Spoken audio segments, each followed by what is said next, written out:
Jadi hari ini kita bakal bahas topik yang paling menarik.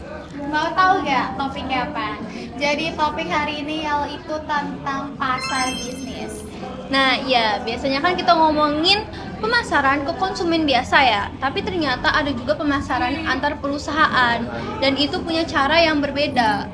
Betul banget. Jadi pasar bisnis itu sebenarnya adalah pasar di mana yang ada di organisasi. Contohnya itu perusahaan, rumah sakit, atau pemerintah.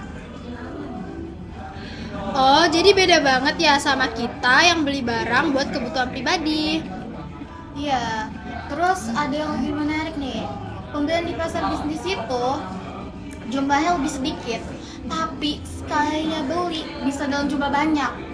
Nah, terus hubungan antara penjual dan pembelinya juga lebih dekat, bahkan bisa kerjasama jangka panjang. Bener, jadi bukan hanya transaksi biasa, tetapi lebih ke partnership. Oh, berarti penting banget ya kepercayaan di sini. Banget. Dan juga ada yang namanya permintaan turunan. Maksudnya gimana tuh? Jadi, permintaan di pasar bisnis ini tergantung dari permintaan konsumen akhir. Misalnya, kalau permintaan mobil naik, otomatis bahan baku bajanya juga ikut naik. Tapi di sisi lain, permintaan ini juga gampang banget berubah. Kalau Bisa dari naik turun dengan cepat. kalau dari segi keputusan beda juga nggak sih? Beda banget dong. Di pasar bisnis itu nggak cuma satu orang yang nentuin, tapi ada beberapa pihak yang terlibat juga. Iya, ada yang pakai produknya, ada yang ngasih pengaruh, terus juga ada yang beli sampai bener ambil keputusan. Makanya, prosesnya tuh lebih panjang, terus juga lebih kompleks. Prosesnya kayak gimana tuh?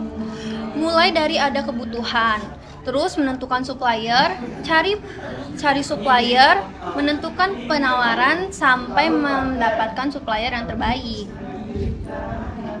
Dan setelah itu masih ada evaluasi juga, jadi nggak langsung selesai. Selain itu, ada banyak faktor yang mempengaruhi keputusan mereka tahu. Contohnya apa aja sih?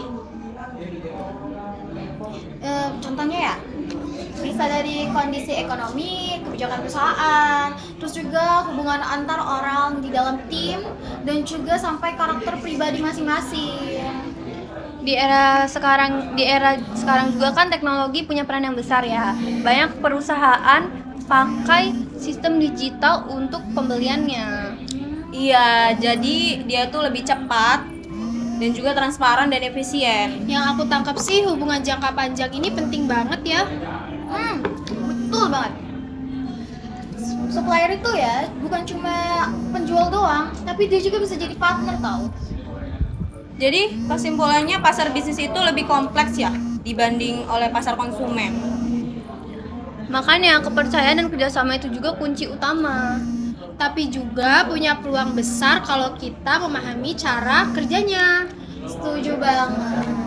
Oke teman-teman, jadi itu dulu ya pembahasan kita hari ini. Semoga bisa nambah wawasan untuk kalian ya. Sampai ketemu di episode selanjutnya. Bye bye.